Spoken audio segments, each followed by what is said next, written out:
sausages, and audiobooks. Time here again, folks. Finally been listening to The Will to Change by Bell Hooks. It's a book I've wanted to read for a long time, and I decided just to get into it.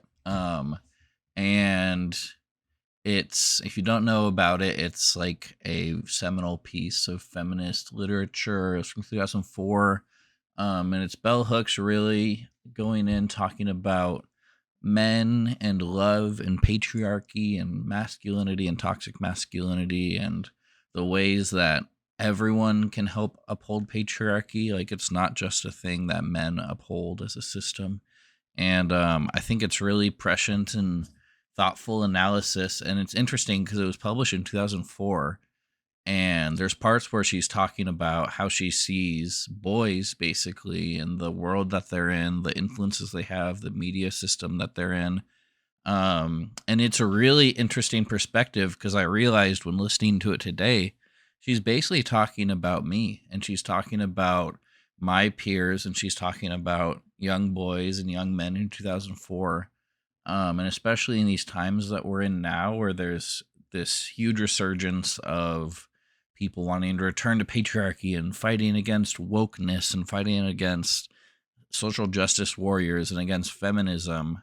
A lot of those people that fight for those things were those little kids around those times that were being harmed by this patriarchal system that we have and being influenced by the different ways that the absence of love and the absence of true connection and the absence of connection to emotions and to feelings that a lot of men face, which is a wound that pretty much all men have and a lot of people have in general.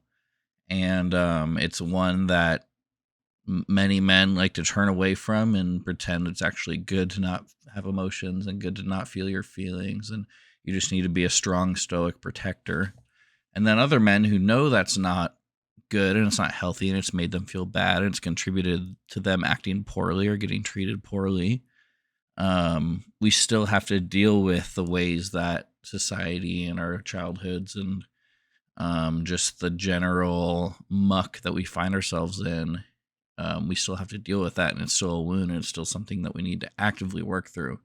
And so anyway, that's all to say, I think this is one that everyone really needs to read or listen to sometime, even if you're someone who thinks toxic masculinity is a joke and men have certain things they have to do and blah, blah, blah. Like, if you really purport to be such of facts don't care about your feelings, like debate bro Ben Shapiro style, then you should really read this and have to sit with it and think about it, even if it's oppositional. I like to read a lot of right-wing stuff and to see kind of what those areas are talking about. And I don't think that really happens as much on the other side, because these are people who think that Joe Biden is somehow a communist.